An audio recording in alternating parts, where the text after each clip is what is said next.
Hello everyone, how are you? મારો અવાજ આવે છે? Am I audible? EMRS Vejalpur, EMRS will just wait for a 1 or 2 minutes. Okay, we'll just wait for 1 2 minutes so that other school can also join quickly. अगर possible है तो camera on करेंगे EMRS Vejalpur, तो like मैं भी आपको देख पाऊँ, ठीक है? You can also see my screen, right? Screen and मुझे देख पा रहे हैं आप? Okay okay fine. तो पॉसिबल है तो आप भी कैमरा ऑन कर दीजिए, ठीक है?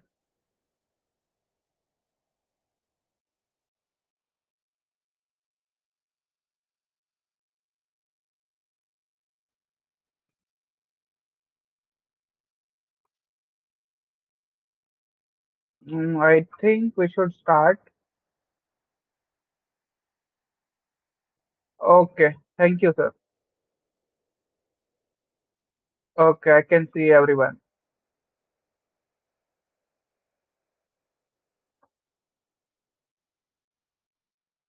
Okay fine.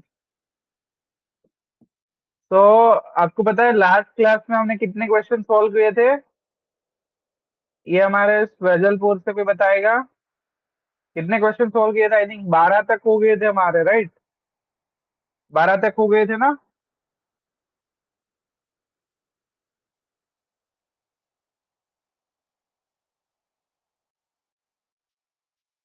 स्क्रीन दिख रही है सबको?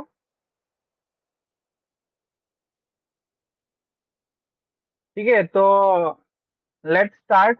बाकी स्कूल ज्वाइन हो जाएगी, ठीक है? तो यहाँ तक हमारा हो गया था कि इसका आंसर क्या है, 0, राइट? एंड आई होप कि आप लोग नोट्स भी बना रहे होंगे, क्योंकि ये जो है, ठीक है, सेम आपके बोर्ड में भी यही चैप्टर है 12th में, तो उसमें भी आपको काम आएगा ये। तो क्वेश्चन नंबर 13 वहां से हमारा बाकी था, तो let's quickly start. so we can solve all the questions that we have in the last exam, right? So let us start, everyone. If you have any issue, just write down in chat box, ठीक है? Google meet में chat box होता है, वहां पे आप लिख देना, आई चेक इट आउट। तो अभी 13 से स्टार्ट करते हैं, बाकी के तो हो गए थे आगे। तो 13 वाला क्वेश्चन कुछ ऐसा है, the figure shows the path of positively charge particle one through a rectangular reason of uniform electric field. तो बच्चे यहाँ पे क्या गिवन है कि एक रेक्टेंगुलर इलेक्ट्रिक फील्ड है, ठीक है? ये रेक्टेंगल में है, एंड चार अलग अलग पार्टिकल, 1 2 3 4, ये चारों पार्टिकल हम क्या कर रहे हैं, इस पर पेनेट्रेट कर रहे हैं। और इन सबका जो चार्ज है वो अलग अलग है, इसका प्लस है, इसका माइनस है, इसका प्लस है, माइनस है। And it is given that the first particle is deflected like this. तो तुम्हें सबको पता है कि पॉजिटिव पॉजिटिव क्या करता है, repel. And same negative negative भी क्या करेगा, रिपल। बट अगर नेगेटिव पॉजिटिव या पॉजिटिव नेगेटिव चार्ज होगा, तो it is going to attract each other, right? तो हियर हम देख सकते हैं कि पॉजिटिव वाला ऊपर गया, मतलब यहाँ पे क्या होना चाहिए, नेगेटिव चार्ज होना चाहिए, एंड यहाँ पे पॉजिटिव होना चाहिए। क्योंकि ये नीचे तो नहीं आया, नीचे क्यों नहीं आया, क्योंकि रिपल्शन फोर्स लगा यहाँ पे बच्चों, ठीक है? तो ये ऊपर गया अट्रैक्शन के कारण, नेगेटिव पॉजिटिव अट्रैक्ट। तो जो फर्स्ट पार्टिकल है कहाँ पे गया, टॉप पे गया, इसलिए ये दोनों ऑप्शन तो कैंसिल हो गए, टॉप टॉप वाले बचे थे।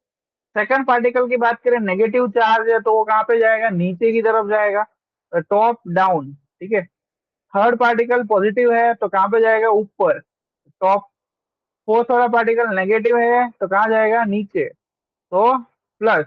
तो ये कहाँ पे है, डाउन। ऑप्शन नंबर ए में है, तो option number A is the right answer. Clear है सबको? क्लियर है? Give me thumbs up. Okay okay, thank you. Notes बना रहे हो ना सब लोग? लास्ट में मैं देख रहा हूँ, आई थिंक ये फिजिक्स लैब है ना? फिजिक्स लैब में बैठे हो आप लोग? Okay okay, galvanometer, volt meter सब दिख रहा है मुझे यहाँ से। प्रैक्टिकल आई थिंक इलेक्ट्रॉनिक्स से हो गए राइट, ऑप्टिक्स से स्टार्ट हो गए। ऑप्टिक्स में हमें वो फोकल लेंथ फाइंड करनी है, फिर प्रिज्म का डेविएशन एंगल फाइंड करना है। ठीक है, प्रैक्टिकल में भी आपको इक्वली ध्यान रखना है, क्योंकि दूसरी स्कूल में जाके आपको प्रैक्टिकल के एग्जाम देनी पड़ेगी, राइट? तो नेक्स्ट क्वेश्चन पे आ जाते हैं।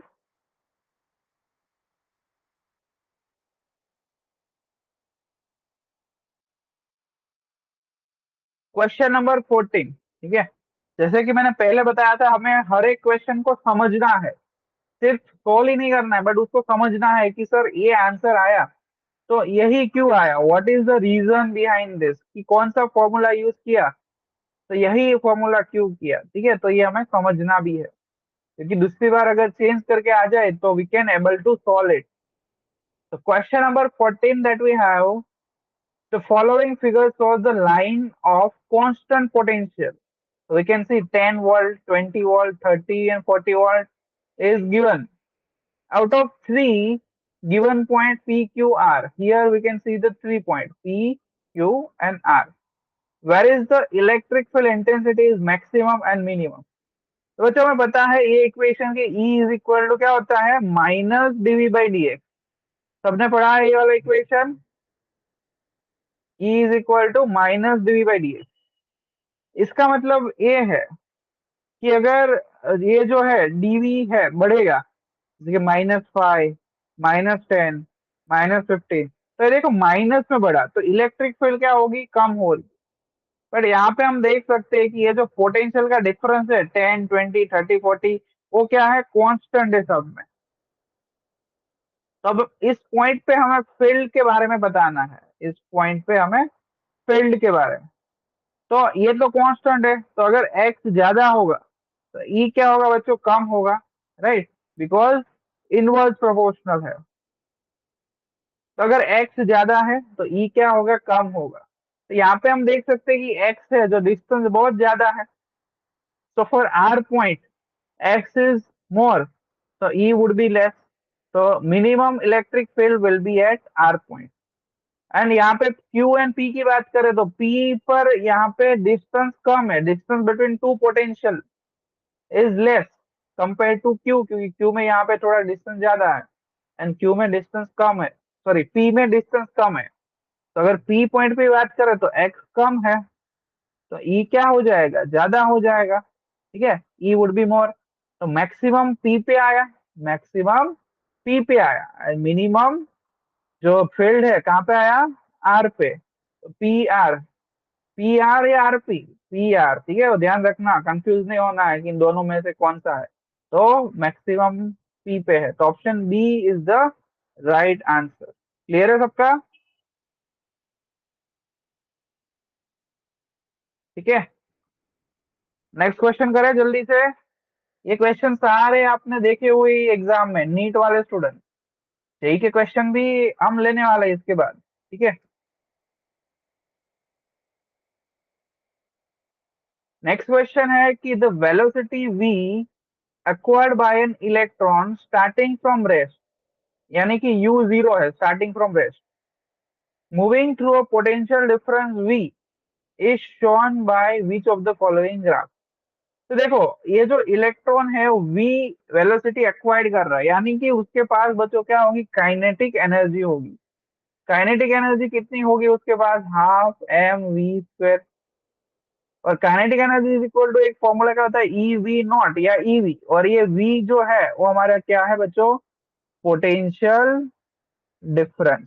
ये जो वी हमारा है दैट इज पोटेंशियल डिफरेंस। ठीक है, तो यहाँ पे हाफ एम एंड ई वो तो क्या है, कांस्टेंट वैल्यू है, जिसकी हमें कोई जरूरत नहीं है इस ग्राफ को प्लॉट करने में। बट ये जो वी स्क्वायर एंड वी है वो क्या है, वेरी कर रहा है ग्राफ में। तो we can see v square is proportional to v. ये जो है इक्वेशन वो किसके साथ रिजेंबल करता है, y square proportional to x. ये किसका इक्वेशन है बच्चों, पैराबोला। क्योंकि अगर स्ट्रेट लाइन होता तो इक्वेशन ऐसा कुछ बनता। ये किसका इक्वेशन है? स्ट्रेट लाइन का, जो यहाँ पे दिख रही है ये वाली। बट ऐसा हमारा नहीं बना इक्वेशन, ठीक है। जो बना वेलोसिटी वर्सेस पोटेंशियल का, वो पैराबोला जैसा बना।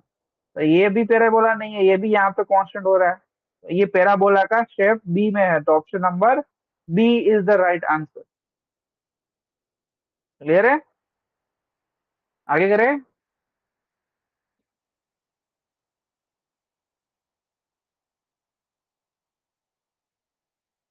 ओके, नेक्स्ट क्वेश्चन बच्चों हमारे पास है कि in electric field force on the test charge varies as shown in the graph. तो यहाँ पे हमें ग्राफ गिवन है एफ वर्सेस क्यू का, ठीक है। तो magnitude of electric field is, तो हमें इलेक्ट्रिक फील्ड का मैग्नीट्यूड क्या होगा वो फाइंड करना है। तो बच्चों अगर कोई ग्राफ ऐसा गिवन है, यहाँ पे ये स्ट्रेट लाइन है, यहाँ पे ये थीटा है, तो इसका स्लोप का फॉर्मूला क्या है? बताओ स्लोप का फॉर्मूला। फिजिक्स लैब में भी आप कई बार ग्राफ प्लॉट करते हो, तो ग्राफ में हम क्या निकालते हैं? स्लोप निकालते हैं, राइट। तो ग्राफ में हम स्लोप निकालते हैं। स्लोप कैसे निकालते हो आप लोग? y divide by x. सही बता रहा हूं मैं? राइट। पीछे लैब में पीछे गर्ल्स बैठी हो, लिख रही है, नोट्स बना रहे हो आप लोग? ओके ओके फाइन, ठीक है। कि पीछे कोई दूसरा सब्जेक्ट का तो काम नहीं कर रहे आप लोग? ठीक है, तो फिजिक्स का लाइक 1 घंटे का ही सेशन होता है, तो ध्यान दे देना यहाँ पे। तो स्लोप का जो equation that I was telling you, it is y by x. y by x is equal to tan theta. This is the equation that we are having. Now, what is the value of y here? That is the force. So this is force. And what is the value of x in the given graph? That is q. And f by q क्या होता है sir? E, right? F is equal to q e से हमारा equation है। So what is the value of theta here? 30 degree? No, because 30 degree is this angle, right? ये वाला angle है, तो ये 30 डिग्री है, तो ये वाला एंगल कितना हो जाएगा? 60 डिग्री का हो जाएगा ना। तो tan 60 degree is equal to E. तो यहाँ से ई की वैल्यू कितनी आ जाएगी? √3 न्यूटन पर कूलम। तो option number B is the right answer. Clear है? देख सकते हो कि कितना लाइक लॉजिकल क्वेश्चन है, ठीक है। ये ग्राफ में पहले हमने स्लोप फाइंड किया, फिर हमने 10 60 की वैल्यू पुट की। Clear? Okay, next question that we have, two conducting sphere are shown in the figure if key between them is closed। यहाँ पे डायग्राम में देख सकते हैं कि की को क्या किया, अभी ये जो है ओपन है, उसको हमने क्लोज कर दिया की को। Then charge on each sphere will be. तो बच्चों हमें यहाँ पे चार्ज पूछा गया है दोनों स्फीयर पर, अगर इस स्विच को बंद कर देगी, तो इसको हम है ना इलेक्ट्रिक पोटेंशियल डिफरेंस से सोल्व कर सकते हैं, बट वो बहुत लेंथी हो जाएगा। इसलिए ये वाला इक्वेशन आपको याद रखना है कि Q1 the charge on the first sphere is equal to R1 divide by R1 plus R2 into q total. Similarly Q2 second पे R2 divide by R1 plus R2 into q total. So this is the equation that you need to learn or remember, ठीक है। अब यहाँ पे R1 की value कितनी है? अगर Q1 के लिए मैं कैलकुलेट करूँ तो 1 है। R1 प्लस R2 4, टोटल कितना है? 11 प्लस 5 16। ये कितना आया? 4 फोर, तो ये आया हमारा 4 माइक्रोकूलम। Q1 क्लियर है सबको? Q2 क्या है? R2 divide by R1 plus R2। R2 कितना है? 3, तो 3/4 इंटू 16, तो ये आया 4, तो ये कितना आया? 12 माइक्रोकूलम। तो यहाँ पे देख सकते हैं कि ऐसा ऑप्शन नंबर बी में गिवन है, 4 और 12। ठीक है, तो ये आपको दो इक्वेशन याद रखना है।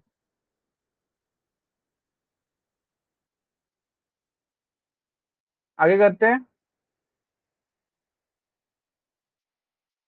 Okay, the potential difference between 2 point V A and V B. तो we A minus V B बच्चों यहाँ पे पूछा गया हमें। तो अगर मैं वी ए की वैल्यू लिखूं, वी ए क्या है इस पॉइंट पे पोटेंशियल, वी बी क्या है इस पॉइंट पे पोटेंशियल, ठीक है। तो हमें पोटेंशियल का डिफरेंस फाइंड करना है। क्लियर है, क्वेश्चन क्लियर है सबको? ठीक है। तो वी ए की अगर वैल्यू लिखूं तो क्या हो जाएगा कि वी ए पर, यानी कि पॉइंट ए पर जो पोटेंशियल होगा वो इसके कारण होगा एंड इसके कारण होगा। तो we a is equal to k Q by, ये कितना डिस्टेंस है ए, और अब इसके कारण माइनस के, क्योंकि माइनस है ना, माइनस क्यू इसलिए माइनस लिखा, माइनस के क्यू बाई ए लिखूंगा क्या? नहीं, कि ए से ये वाला डिस्टेंस हमें लेना पड़ेगा, दिस डिस्टेंस। ये डिस्टेंस कितना होगा, कितना होगा ये डिस्टेंस? नीचे क्या है, 2a है, यहाँ पे क्या है, a है। तो ये हमारा क्या बना, राइट एंगल, राइट एंगल बना ना, राइट एंगल बना तो पाइथागोरस से निकालेंगे कि ए स्क्वायर प्लस 4a स्क्वायर, तो ये हमारा बनेगा रूट पाई ए। तो ये जो आएगा वो क्या आएगा, रूट पाई ए आएगा। ठीक है। वी बी इस पॉइंट पर, इस पॉइंट पर करेंगे तो ये कितना आएगा, माइनस के क्यू ए, क्योंकि यहाँ पे माइनस चार्ज है, डिवाइड बाय माइनस, अब नीचे वाले का डिस्टेंस ये कितना लेना है, रूट पाई है, पाइथागोरस से लिया हमने। तो K Q by root pi ए। ठीक है। और यहाँ पे प्लस चार्ज है तो ये प्लस लिखेंगे, जब माइनस चार्ज होगा तो माइनस लिखेंगे। तो वी है, वी बी कैसे लिखा, सबको क्लियर है? सिंपल, हमारा वी का फॉर्मूला है K Q by R. R is the distance from the charge to given point.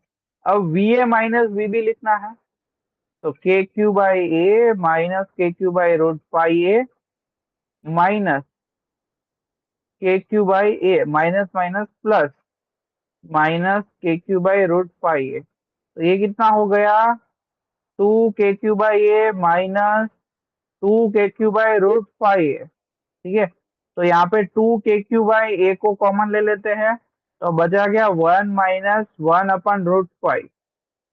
तो अब देखते हैं, ऐसा तो कोई ऑप्शन ही नहीं है। ऑप्शन में क्या लिखा है, के की वैल्यू लिखी है विच इज 1/4πε0, बट यहाँ पे एक 2 भी है, तो Q/2πε0 ए 1 - 1/√5, ये वाला ऑप्शन हमारा आ जाएगा। Option number C is the right answer. एक बार ध्यान से देखिए सारे स्टेप, तुम्हें लेंथ ही लगेगा बट एक्चुअल में बहुत इजी है, तुम्हें कुछ याद नहीं रखना है, सिर्फ एक ही इक्वेशन तो है यहाँ पे, के क्यू बाई आर। क्लियर है?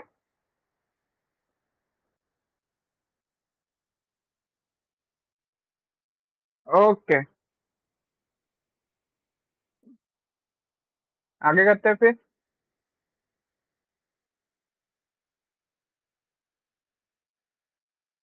ओके, आगे का क्वेश्चन ऐसा है कि spring balance is attach to a ceiling of a lift. तो एक लिफ्ट है, ये हमारी लिफ्ट है, उसके सीलिंग पे स्प्रिंग बैलेंस यहाँ पे रखा हुआ है। A man Hanks his bag on the spring and the spring rate 49 Newton when lift is stationary. अब लिफ्ट क्या है बच्चों, स्टेशनरी है, एंड यहाँ पे एक मैन होगा जिसने अपना बैग यहाँ पे रखा है, अपना बैग यहाँ पे रखा है। ठीक है। और जब स्प्रिंग का रीडिंग है, कितना है, कहाँ गया, 49 न्यूटन, यानी n is equal to 49 is equal to m g. तो एम हमारा कितना आ जाएगा, क्योंकि ये स्प्रिंग है, वो क्या दिखाता है, वेट फोर्स की वैल्यू जो नीचे लग रही है, राइट। तो वो 49 is equal to m g है हमारा।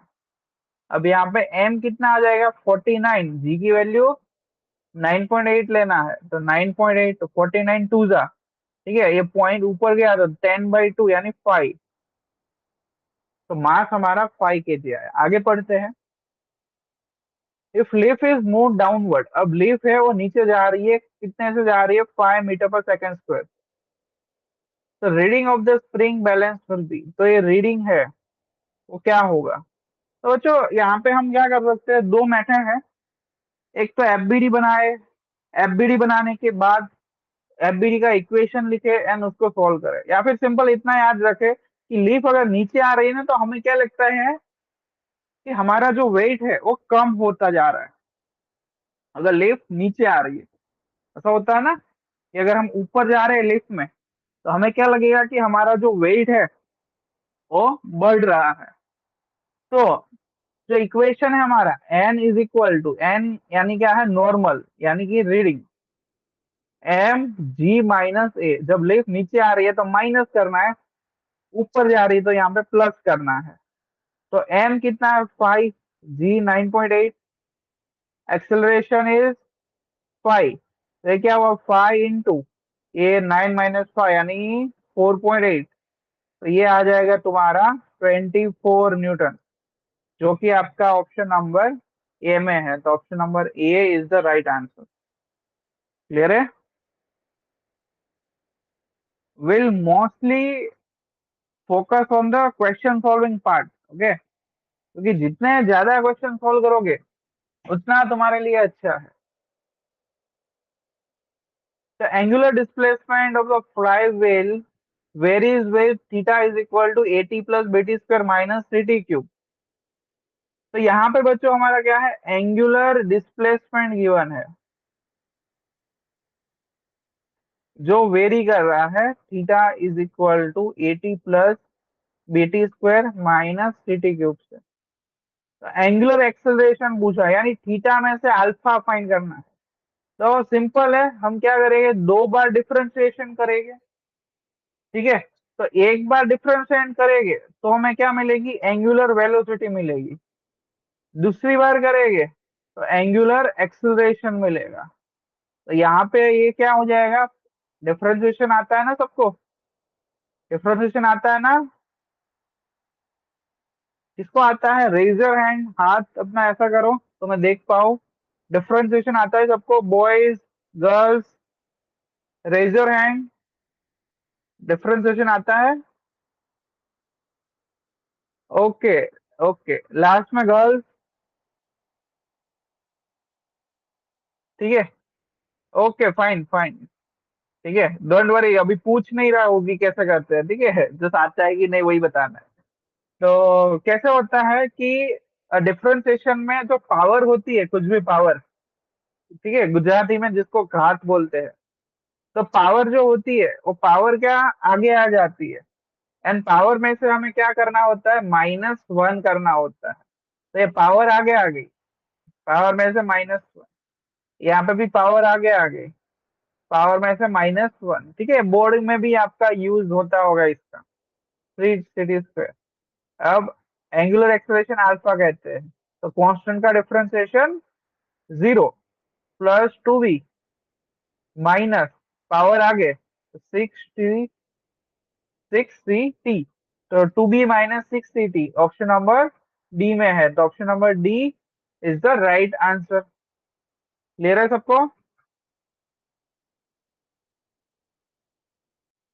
ठीक है, option number D is the right answer.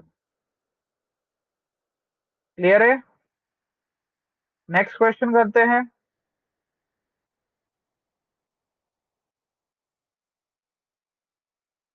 Okay fine. तो next question that we have, cubical vessel जिसकी हाइट 1 मीटर है is full of water, what is the amount of work done pumping out of the vessel. Amount of हमें work done find करना है तो pumping water out of the vessel. तो ये vessel है बच्चों, अब वेसल है, ठीक है, फुल ऑफ वाटर ऐसा क्वेश्चन में गिवन है, वाटर से पूरा भरा हुआ है। ये पूरा कितना है, 1 मीटर का है। 1 मीटर का है तो सेंटर ऑफ मास इसका यहाँ पे कहीं पे होगा, that would be half of this. ठीक है, तो यहाँ पे हमें वर्क डन फाइंड करने के लिए पहले क्या करना पड़ेगा, change in potential energy find करना पड़ेगा। ठीक है, तो ये अभी इसको पंप आउट करके यहाँ पे बाहर निकाल रहे हैं, तो फाइनल जो होगी, ठीक है, वो तो बच्चों यहाँ पे कितनी हो जाएगी, 0 हो जाएगी। तो सिर्फ और सिर्फ आपकी जो इनिशियल होगी वही हमें फाइंड करना है। तो पोटेंशियल एनर्जी का फॉर्मूला क्या होता है, एक ही तो इक्वेशन है, potential energy is equal to mgh, जो आप लोग ने 9th स्टैंडर्ड में भी पढ़ा है। जो मास ऑफ वाटर है वो कैसे मिलेगा, यहाँ पे मास ऑफ वाटर तो गिवन नहीं है, तो बताइए कैसे मिलेगा मास ऑफ वाटर। कोई फॉर्मूला याद आ रहा है सबको, मास कैसे मिलेगा। तो हमें फॉर्मूला बताया, डेंसिटी इज इक्वल टू क्या होता है, मास बाय वॉल्यूम। तो यहाँ से mass is equal to density into volume. ठीक है, अब वाटर की डेंसिटी कितनी है, 10⁻³ यानी 1000 किलोग्राम पर मीटर क्यूब, ये वाटर की डेंसिटी है। वॉल्यूम ऑफ वेसल, तो V is equal to L cube, तो कितना हो जाएगा 1 मीटर क्यूब, क्योंकि हाइट यहाँ पे 1 मीटर क्यूब है। तो वॉल्यूम हमें कितना मिला 1, तो वाटर का जो मास मिला हमें वो 10⁻³ kg मिला, यानी 1000 kg। जी कितना लेना है, 10 लेना है, क्वेश्चन में गिवन है। एच, एच अभी देखो, बहुत बार कंफ्यूजन होता है बच्चों की, हाइट यहाँ पे सर 1 मीटर ले या क्या ले। तो हाइट यहाँ पे अगर वाटर को पंप आउट कर रहे हो तुम, तो ऊपर वाला वाटर को पंप आउट कर लिया, फिर नीचे वाले को भी पंप आउट तो करना ही है, ठीक है, नीचे वाले को भी करना है। तो हमें कौन सी हाइट लेनी पड़ेगी, सेंटर ऑफ मास की। ठीक है, सेंटर ऑफ मास पढ़ा है ना तुम लोगों ने, कि जैसा सेंटर ऑफ मास बिहेव करेगा वैसे तुम्हारी पूरी बॉडी बिहेव करेगी। तो हमें 1 नहीं लेना है, 1 is the total height, but water है वो तो यहाँ पे नीचे भी है, ठीक है, नीचे कहीं पे भी है, तो we have to take centre of mass here. तो ये कितना हो जाएगा, 2×5 = 10, तो 5 × 3 0, तो 5000 joule. Option number B is the right answer. जल्दी से देखो।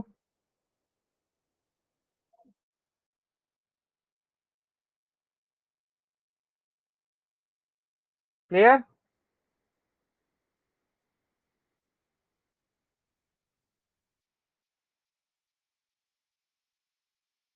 आगे करते हैं। A particle is subjected simultaneously to simple harmonic motion। एक को एक्स एक्सिस में, दूसरे को वाई एक्सिस में हम क्या करा रहे हैं, सिंपल हार्मोनिक मोशन करा रहे हैं। The two vibration are in phase, यानी कि उसका जो एंगल है वो सेम है, and unequal amplitude, the particle will execute. तो बच्चों में पता है कि एक्स इज इक्वल टू क्या होता है, A1 cos ω t। ठीक है, अगर वो एक्स डायरेक्शन में क्या कर रहा है, एग्जीक्यूट कर रहा है अपना HSN. Y is equal to A2 sin ω t, क्योंकि ये वाई डायरेक्शन में मूव कर रहा है, और एम्पलीट्यूड यहाँ पे अलग है, फेज एंगल ω t। तो अगर इसका रेशियो ले हम y/x, ठीक है, तो क्या होगा, A2/A1 tan ω t। तो अगर x को हमने सामने भेज दिया, ठीक है, तो y/x, x को हम क्या कर रहे हैं, सामने भेज रहे हैं, तो y is equal to A2/A1 tan ω t × x। तो ये y is equal to mx plus C, यहाँ पे प्लस सी नहीं है यानी +0। तो किसका इक्वेशन है, ये स्ट्रेट लाइन का इक्वेशन है, right. y is equal to mx plus C, तो ये किसका इक्वेशन है, स्ट्रेट लाइन। तो स्ट्रेट लाइन मोशन पार्टिकल जो है एग्जीक्यूट करेगा। तो ऑप्शन नंबर ए हमारा राइट आंसर है। क्लियर है, सी क्या है, intercept at Y axis. Next question करते हैं, which property of the system does not change in adiabatic process. तो बच्चों एडियाबैटिक प्रोसेस में जो एक्सचेंज ऑफ हीट होता है डेल्टा क्यू, दैट इज 0, यानी कि ये जो क्यू का जो एक्सचेंज होता है वो कांस्टेंट रहता है।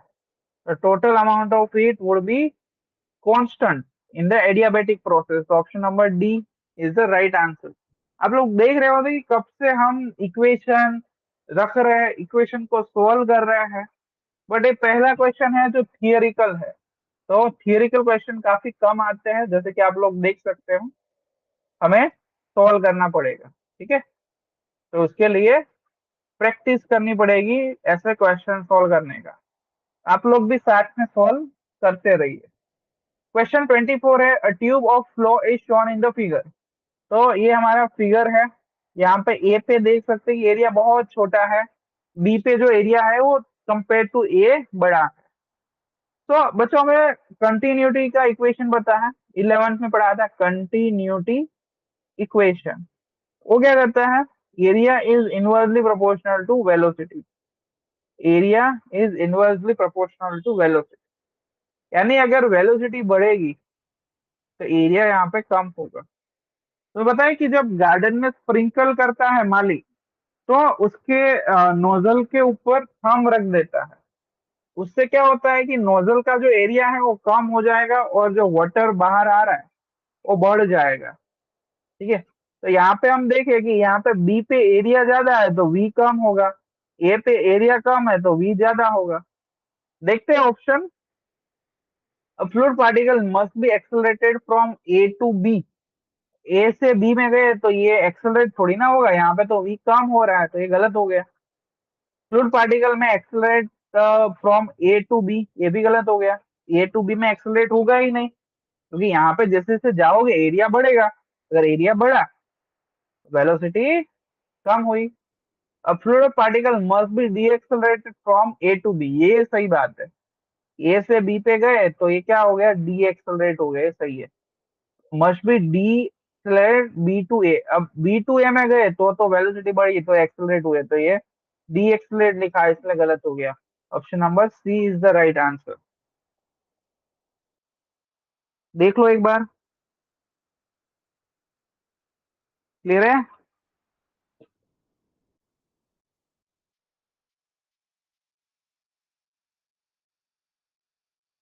ठीक है, नेक्स्ट क्वेश्चन।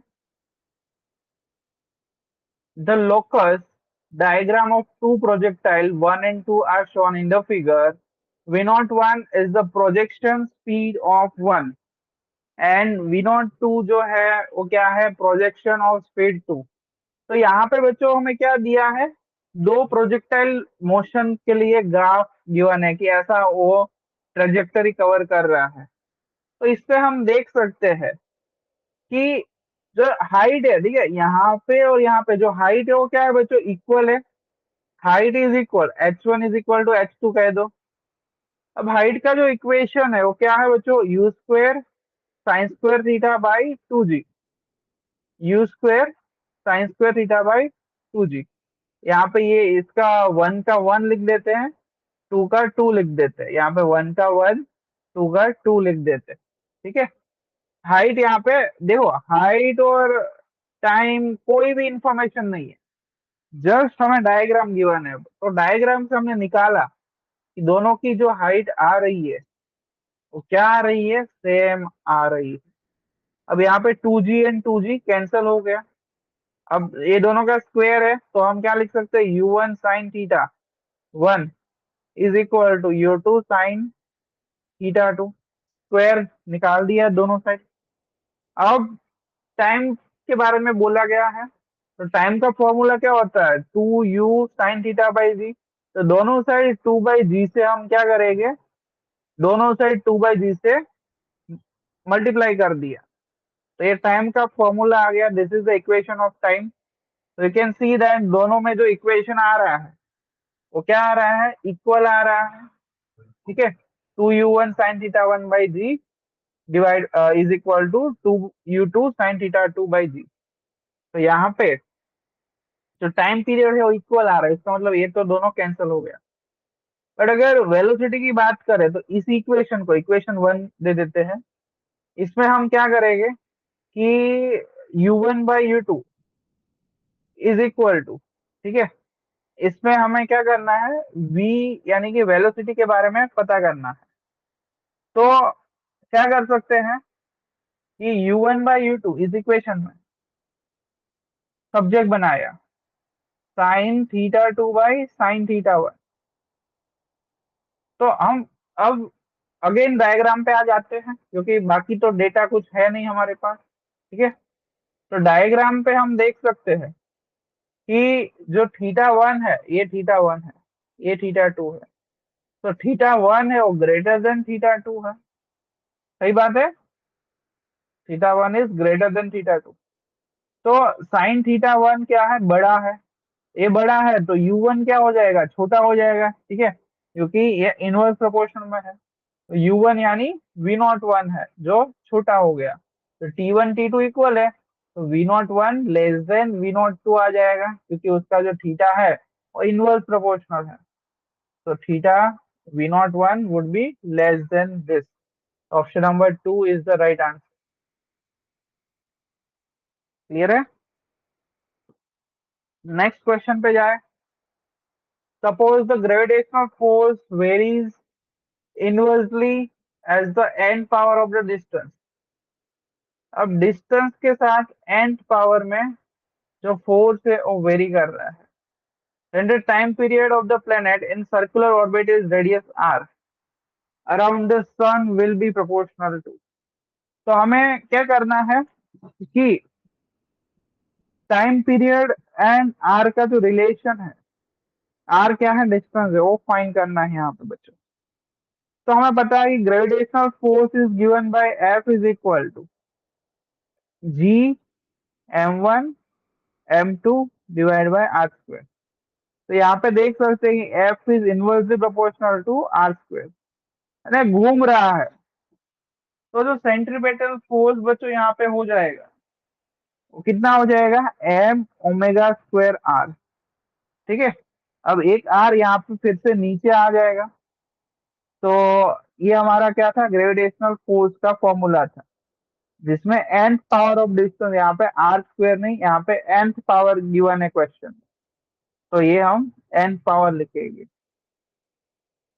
तो आगे क्या हो जाएगा कि हमें ओमेगा, ठीक है, is equal to two pi by t होता है, वो पता है।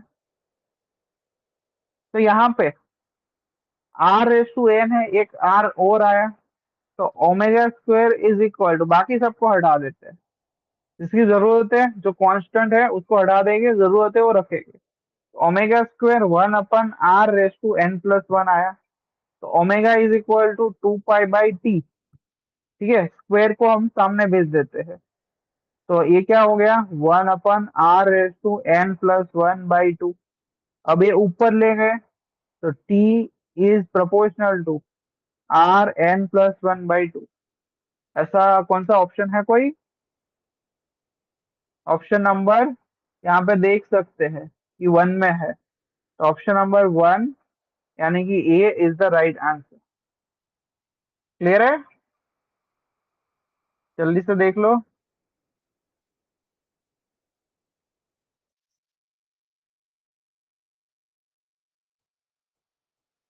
ओके, ठीक है।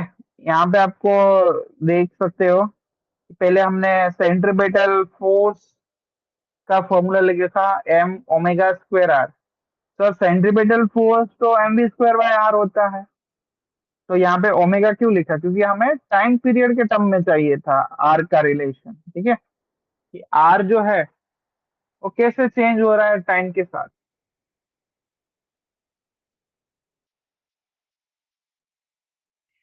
क्लियर है? आगे करें। Okay, so the next question that we have, the stress strain curve of the three wire for a different material are shown in the figure। PQR is the elastic limit of the wire। तो ये elastic limit यहाँ पे आ गई। तो figure shows, तो बच्चों यहाँ पे स्ट्रेस एंड स्ट्रेन का कर्व गिवन है। ठीक है, तो elastic of P is maximum, Q is maximum, या फिर tensor strength of R is maximum. तो क्या होता है कि कोई भी अगर वायर को हम खींचते हैं, अकॉर्डिंग टू हुक्स लॉ बच्चों, according to Hooke's law, stress जो है it is directly proportional to strain. Stress is directly proportional to strength. But after some time और खींचोगे तो ये क्या हो जाएगा, परमानेंटली प्लास्टिक बन जाएगा, फिर एक ब्रेकिंग पॉइंट आ जाएगा और फिर ब्रेक हो जाएगा। ठीक है, तो कौन ज्यादा इलास्टिक है, किसकी ज्यादा स्ट्रेंथ है, वो पूरा अगर ग्राफ यहाँ पे देते तो हम पता कर सकते थे, बट यहाँ पे ऐसा पूरा ग्राफ नहीं दिया है, तो ये हम पता नहीं कर सकते हैं कि इलास्टिसिटी किसकी ज्यादा है, ये कौन जल्दी प्लास्टिक बन गया। ठीक है, और ये पूरा अगर ग्राफ देते यहाँ पे क्वेश्चन में, then we can find it out, but यहाँ पे नहीं कर सकते, तो सी में नन आएगा, तो option C is the right answer. Question number 28, for an object which is thrown at 45 degree to the horizontal. ठीक है, कि कोई ऑब्जेक्ट को 45 डिग्री ऑफ हॉरिजेंटल से हम ऐसे प्रोजेक्ट कर रहे हैं, the maximum height and range are related to. तो हाइट का फॉर्मूला बच्चों क्या है, अभी हमने देखा, u square sine square theta by 2g। तो यहाँ पे थीटा की वैल्यू अगर मैं 45 लिखूं तो क्या हो जाएगा, यू स्क्वेयर बाई साइन 45 1/√2, 1/√2 का स्क्वायर 1/2, यहाँ पे 2g तो था ही, तो u square by 4g। And अगर मैं यहाँ पे अब रेंज लिखूं तो range is U square sine 2 theta by जी। तो रेंज कितनी आ जाएगी, यू स्क्वेयर यहाँ पे 45 रखो, 45 इंटू 2 90, साइन 91, तो यू स्क्वेयर 1 डिवाइड बाई जी। तो तुम देख सकते हो कि आर इज इक्वल टू, अगर एच लिखना है हमें, आर कितना है, u square by g, h कितना है, u square by 4g। Right, तो ये जो एच है इसको हमें क्या करना पड़ेगा, 4 टाइम यहाँ पे मल्टीप्लाई करना पड़ेगा, तो 4 4 कैंसिल हो गया। ठीक है, तो यहाँ पे 4 से मल्टीप्लाई करेंगे तभी तो दोनों इक्वेट कर पाएंगे हम, तभी तो दोनों इक्वल हो पाएंगे। ठीक है, समझ आ रहा है सर, ऐसा क्योंकि ऑप्शन में ऐसा हमें प्रूव करना है। तो देख सकते हैं कि ऐसा ऑप्शन 4 में है, सॉरी ऑप्शन नंबर सी में है, r is equal to 4h। Option C is the right answer. Clear है, नेक्स्ट क्वेश्चन करें। क्वेश्चन नंबर 29 हमारे पास है यहाँ पे। ठीक है, तो क्वेश्चन 29 में ऐसा है, a block having mass 3 kg। तो ये 3 kg का मास का ब्लॉक है, इंक्लाइन पे, इनिशियल वेलोसिटी 10 मीटर पर सेकंड से उसको ऊपर क्या कर रहे हैं, थ्रो कर रहे हैं या ऊपर फोर्स दे रहे हैं, एंड बी पॉइंट को वो 4 मीटर पर सेकंड से पास कर रहा है। तो work done by friction force at height of 2 metre, this is 2 metre height, वो हमें फाइंड करना है। तो कैसे करेंगे, सोचिए कैसे करेंगे, वर्क डन 11th में फॉर्मूला पढ़ा था आपने। ठीक है,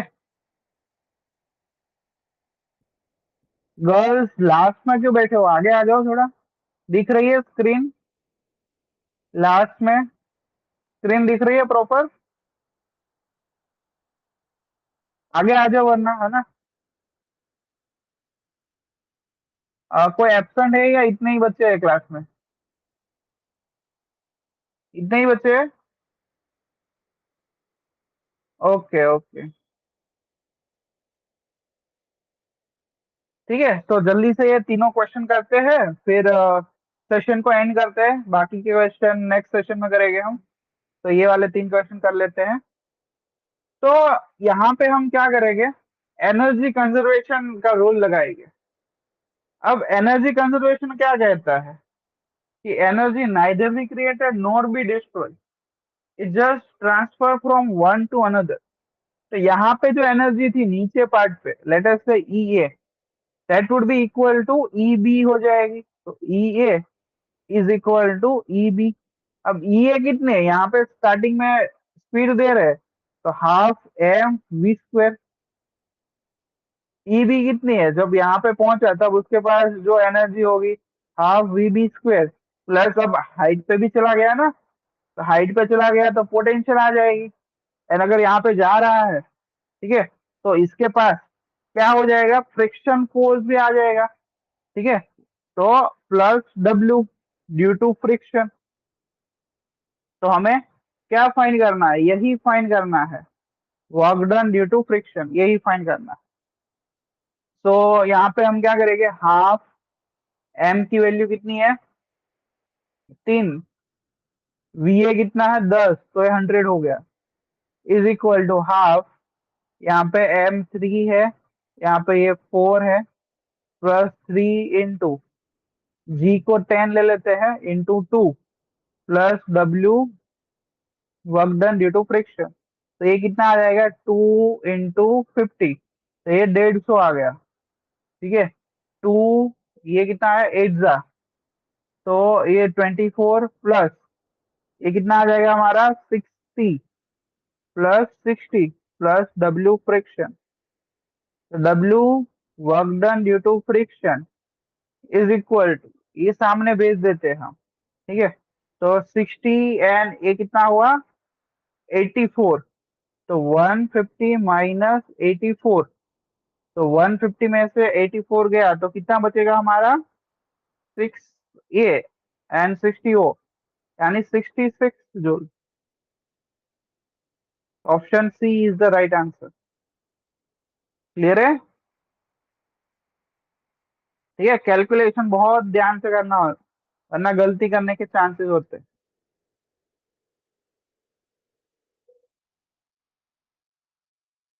नेक्स्ट क्वेश्चन करते हैं 30 वाला।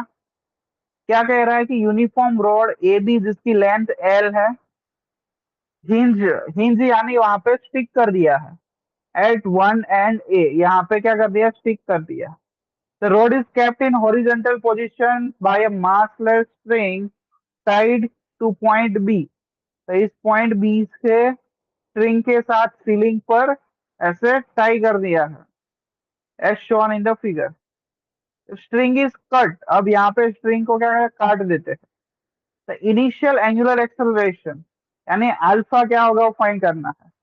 ठीक है, तो यहाँ से काट देंगे तो ये जो बी वाला एंड है वैसे नीचे आ जाएगा, नीचे आया तो ये कौन सा होगा, थोड़ा ये रोटेट करेगा तो टॉर्क लगेगा, तो torque is equal to I alpha formula होता है, राइट।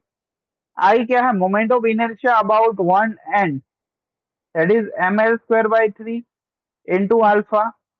टाउ क्या होता है, फोर्स, फोर्स यहाँ पे कितना लगेगा, वेट फोर्स, अगर यहाँ पे एक काट देंगे तो वेट फोर्स की वजह से ही तो वो नीचे आएगा, which is M G into D, D यानी डिस्टेंस, डिस्टेंस हमें क्या लेना है, सेंटर ऑफ मास से लेना है। ठीक है, तो M L square by 3 into alpha, alpha fine करना, एक कट और एक एल कट यहाँ पे, तो अल्फा को अगर सब्जेक्ट बनाए तो क्या बचा हमारे पास, ये ऊपर गया। ठीक है, तो ये ऊपर गया तो 3G डिवाइड बाई 2L, तो ये हम देख सकते हैं हमारा एंगुलर एक्सेलरेशन आ रहा है। ऐसा ऑप्शन है क्या, yes, option number D is the right answer. Clear है?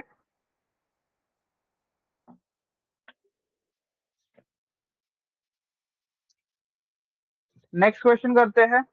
देयर इज अ सेल जिसका मास m है, सेल यानी अंदर कुछ नहीं है, density of cell is uniform, the work done to fill, the work done to take a point mass from A to B. अब देखो ए से बी में कोई पॉइंट मास को लाना है, अब अंदर जो फील्ड है वो क्या होती है, वो तो जीरो होती है रिंग के अंदर, तो फील्ड जीरो होती है तो वर्क डन, यहाँ पे फील्ड कुछ है ही नहीं, कोई अपोजिंग फोर्स है ही नहीं, तो वर्क डन भी यहाँ पे यहाँ से यहाँ पे आने के लिए जीरो हो जाएगा, तो option number D is the right answer. ठीक है, तो आज यहाँ तक ही करते हैं, नेक्स्ट क्लास में हम आगे क्या करेंगे। ओके, तो कोई डाउट है, कोई डाउट नहीं है तो फिर हम नेक्स्ट क्लास में मिलेंगे। तब तक आपको मैंने जो होमवर्क दिया था कि सारे फॉर्मूलाज की एक अलग से बुक्स बना लेना। ठीक है, एंड कल से जो लास्ट में गर्ल्स बैठे हैं वो आगे बैठना तो अच्छे से दिख पाए। तो thank you everyone, see you in the last next class, bye bye, bye everyone, bye, take care.